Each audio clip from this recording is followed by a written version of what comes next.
Yeah!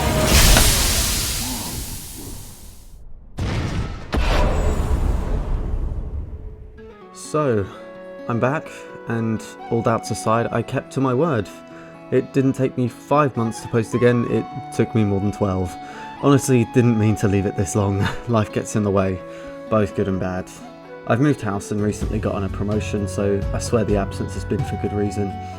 But in that time, you've doubtless seen other people beat me to the punch a little.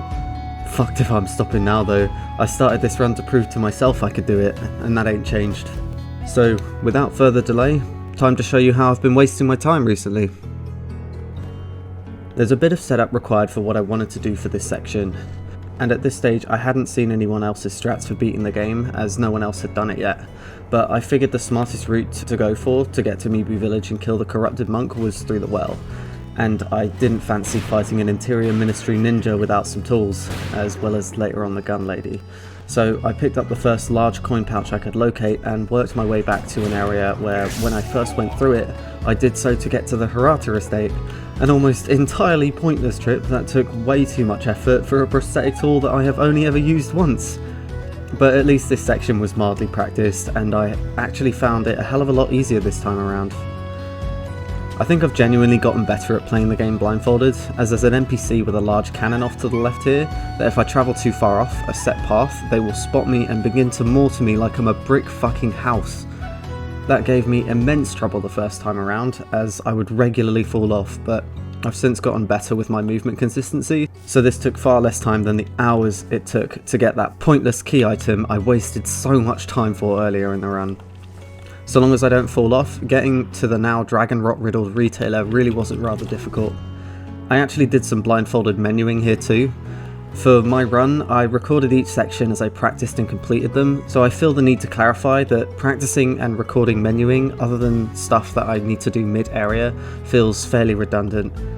I've very rarely used any consumables other than healing items and the odd Gatchin sugar, all of which I can equip right next to a shrine, so it would take all of 5 seconds for me to learn and then record myself doing it. And since it was at a checkpoint, it presents no opportunity to lose progress. The same goes for shrine menus as well. However, it's far more impressive for the likes of a continuous run such as Mitriz's and Ilagi's, and I highly recommend that you check their runs out. I've said from the start that I would love to be able to learn the whole game and play it through like this in one sitting blindfolded, but I straight up just don't have the free time anymore.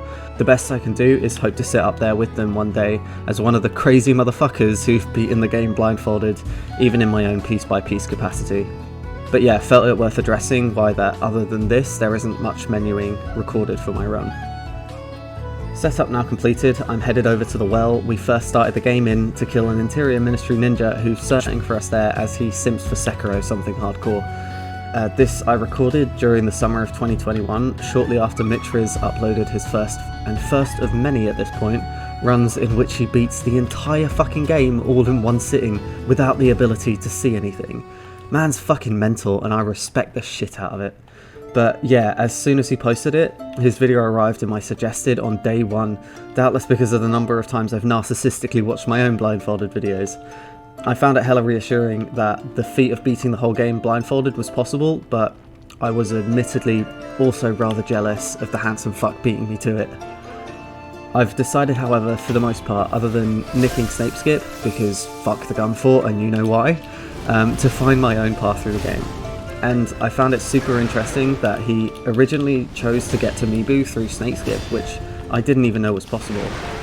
But yeah, I'm pretty pleased with the setup I've built for taking down the purple ninja. In an ideal world, however, I would have wanted to fight him mano a mano, but given the size of the room you have to work with, I felt as though the experience wouldn't be worth the hell of dealing with a tiny room constantly trapping and unlocking my camera. Genichiro mano a mano was hard enough, and you have an entire dojo to work with.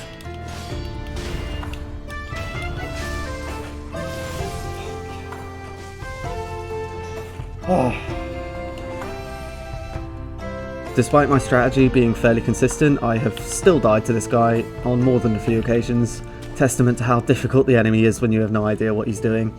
But I actually really enjoy fighting these guys in general when I can actually see them. I then have to vaguely repeat the process of getting there in order to progress, which starts with a fairly easy wall jump, that just needs a little timing, and then a sequence of forwards and left and right dashes to avoid any corners I could get stuck in before jumping back down the well. Spoilers though, it doesn't go as smoothly this time however. At the well, I misjudged my positioning and overshoot the hole, passing to the other side of the opening, but fortunately the ground there is fully covered with snow, which helped me to inform my decision to try and correct, initially moving to the right thinking I was closer to the hole than I actually was, and then later turning around completely so I didn't actually have to reset immediately. After that, it was a simple process of just swimming whilst spamming the grappling input, and I managed to fuck that up as well, and for a good couple of minutes too. I've chosen to cut it out in the interest of your viewing sanity, but you're welcome to watch the uncut video in the description if you want to see the whole thing, as well as the proof after each section if you want to see that too.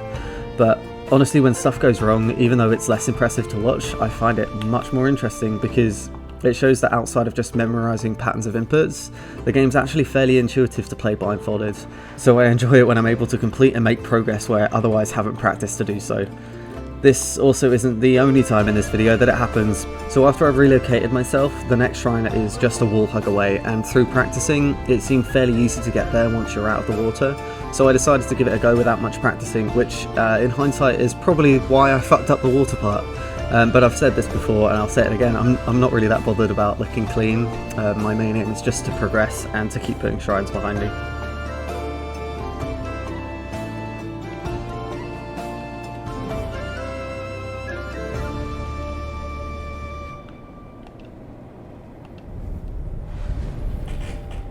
Oh, I fucking so bullshitted my way through that. I have no idea what happened with the water there. I only practiced this area once. Fucking ridiculous. Oh my god. A similar thing happens again in this next part, where I have otherwise practiced for it really well, and then something weird happens, and then I don't fully understand what's going on, but thanks to the directional sounds and a rather noisy cave boy, I'm able to reorient myself and finish the section. You'll probably be able to hear what the noise was that confused me.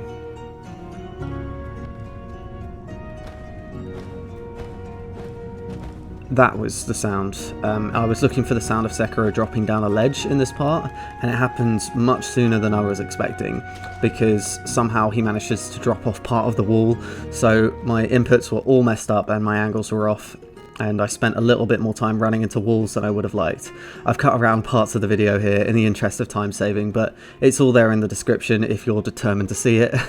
This part was otherwise really smooth during practice, but weird things happen all the time whilst recording this.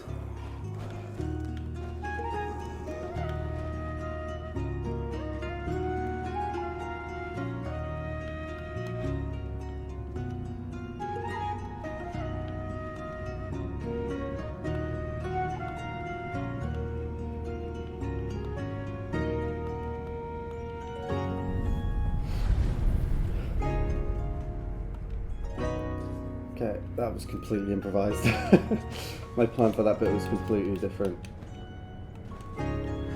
It took a lot of troubleshooting for me to figure out a good path in this area to help with the gun lady boss, but I tried many different strategies, including what Mitra's used in his first blindfolded run, but I didn't really like it, and I found that the enemies in this area, between the shrine and the mini-boss, were ruining my attempts that were only slightly off angle, and I would have otherwise been able to recover had they not been there. So I tried a route where I kill both of them, and it worked way better than I thought it would have, to the point where I doubt doing it, provided I'm not misinputting cartwheels or something stupid like that, could actually go wrong anymore.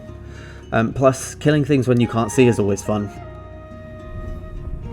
The mini-boss goes down fairly easy. I've worked out after she takes a mortal blade strike, she seems to always open with one of two different attacks. The first you can deflect by hitting block at the first opportunity, and the second can be deflected by just hitting the button again if she's not doing the first opener. True to form though, I still managed to mess it up a little bit, but she goes down soon after, and I even matrix dodged the sharpshooter behind me after the death blow, which was fun to not realise at the time and then to look back and see.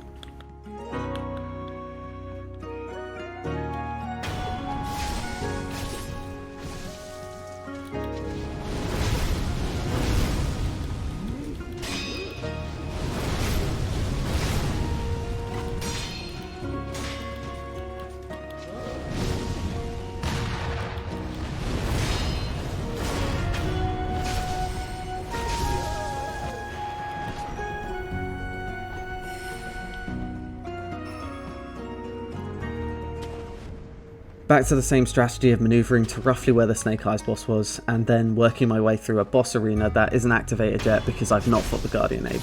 But I was impressed to find out that killing the double ape fight is actually a part of the route for the current Blindfolded World Record run, and on top of that, how easy it looks to cheese. Who knows if I will attempt to do the same thing though. I'm absolutely going to try and fight Guardian Ape however, and initially at least, much in the same way that I have fought Corrupted Monk and Genichiro, in that I will attempt to learn the fight normally and see what I can recreate blindfolded. Chances are though, this will not go especially well, so do not be surprised if the Guardian Ape video is just me recreating some of the same stunlock strats used in speedruns, but I'm just curious to see how far I can push it really. Corrupted Monk was a bit of a hurdle though, purely because she is so tanky and the Guardian Ape absolutely suffers from the same problem, so we'll have to wait and see. Let's talk about that actually. So the Corrupted Monk is an apparition and there's a whole bunch of stun items in the game that you can use along with snap seeds to absolutely BM her out of existence. And this is precisely what has been done with a lot of other runs, but same as with Genichiro, I kind of loved the boss fight itself and felt like the attack combos could be learned blindfolded when playing against her. And I also felt that it would feel like a much more gratifying way to beat her, plus I simply just did not have the consumables to try for the speedrun strats in the first place. Learning her was interesting. I'll get back to it in just a sec after I explain the next couple of sections, and this one contains one of the absolute hardest bosses in the game for those who haven't played it. I'll let the boss fight talk for itself, but the region I'm currently in has a pretty cool skip to avoid a lot of the platforming that I'll end up doing later, but it's really hard even with vision, and the platforming I do instead is really easy, and honestly it doesn't take a considerable amount more time, especially if you have to end up retrying the skip. But I'm not as much of a badass as Mitras and Aggie. I just wanted to see if the normal way proved to be any more difficult, and it was surprisingly easy. I only had to practice this area a few times and I was able to beat it. The main issues I had actually came from the roof itself later on because it's hard to maintain the same camera angles, but even with slight variance though, it worked out pretty well a lot of the time. The next section is a lot of straight line running that I might recreate at a later time to pick up a consumable from a vendor that might be useful for the Guardian Ape fight. Then after that, it's Mibu Village, which has a lot of grapple points to utilise. The hardest bit is a jump that you can fall off of if you run too far, which is a surprisingly rare occurrence in Sekiro's mechanics, and then a thin bridge that you have to run across to get to the next idol. But I figured out that if I attack the whole time on the bridge, then Sekiro can't fall off. I also figured out a pretty good strategy to get across the bridge, involving killing a few enemies, but you'll see later on that I lock onto the wrong one and end up disoriented. I cut out all the parts where I get stuck for a bit, but I actually managed to reorient and get to the shrine anyways. The strategy I had worked pretty well, so I would have liked to show it off, but the theory's there, and again, it's more fun for me to try and make the best of a failed strategy than resetting straight away, which actually worked out on this occasion. Time for another boss, and then I'll go over the Corrupted Monk.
So yeah, experiencing Corrupted Monk blindfolded. Honestly, it was both worse than I thought and better than I thought it would be.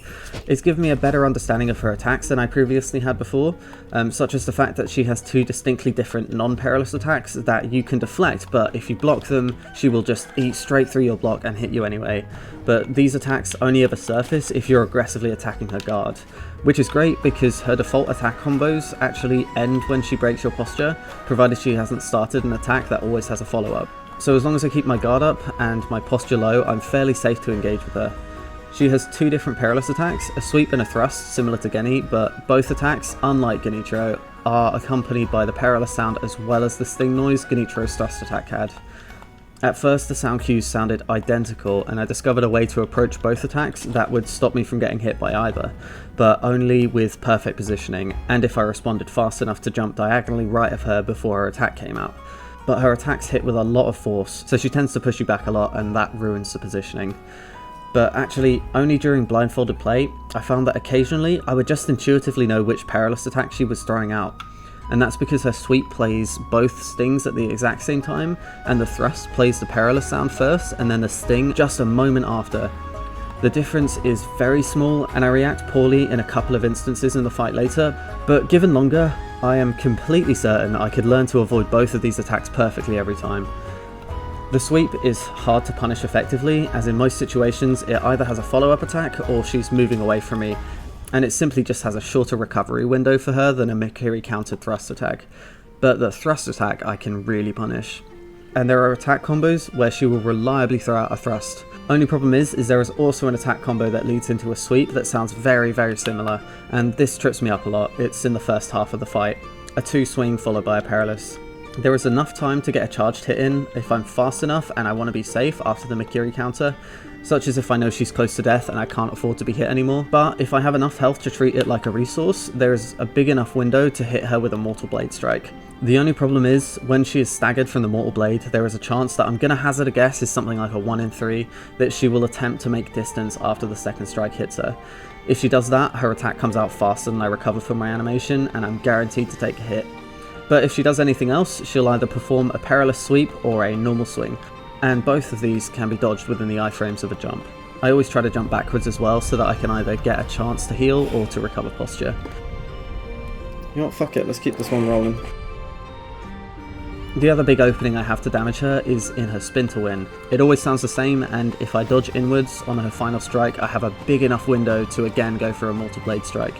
This one in my experience seems less likely for her to do her retreating jump attack too, but that also could very much not be the case. I haven't bothered to check, it's just how it felt. And what is also nice is she literally always opens the fight with that attack. Everything else is just me getting used to her attack timings and what each attack sounds like. There's the odd chance here and there to get a slash in after a forwards jumping attack from her too, but the Mortal Blade strikes are super useful, as even though there is a rather substantial chance I will take damage, her health pool is so large that if I don't hit her with big attacks, I will inevitably just end up making more mistakes as the fight goes on, as it will be far longer. Speaking of longer fights actually, something happens in this one that I'll leave for you to discover, as this was the farthest I have ever made it fighting the Corrupted Monk blindfolded, and by a long way. So yeah, please enjoy my continued suffering. Outside of that, there's not much left to say. I enjoy reading comments, so leave one if you like. I have no expectation that anyone will see these videos anymore, so if you do, please do let me know about it. Reading comments are a genuine boost to my day. And if you fancy, feel free to toss me around a little. Elden Ring's coming out soon, and I doubt very much that I'll have time for Sekiro whilst I'm playing it. But it's not like it could be any longer between videos. I hope. Yeah, but thanks for watching, nerds. Have a good February. Imagine if I posted this in March, that'd be so stupid.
Man, that was some fucking bullshit. I have no idea how I managed to pull that back. I'm sure that'll make for a riveting viewing experience. I just wanted to prove to myself if I could, more than anything. Fuck's sakes, that normally goes a lot smoother.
Yeah!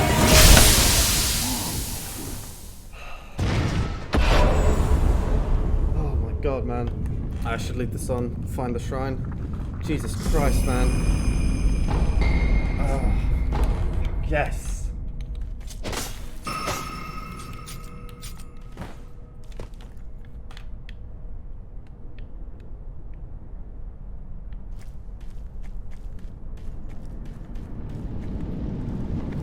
Oh, I can't believe how quickly I found that.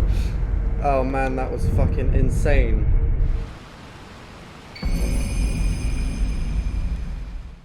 That's it.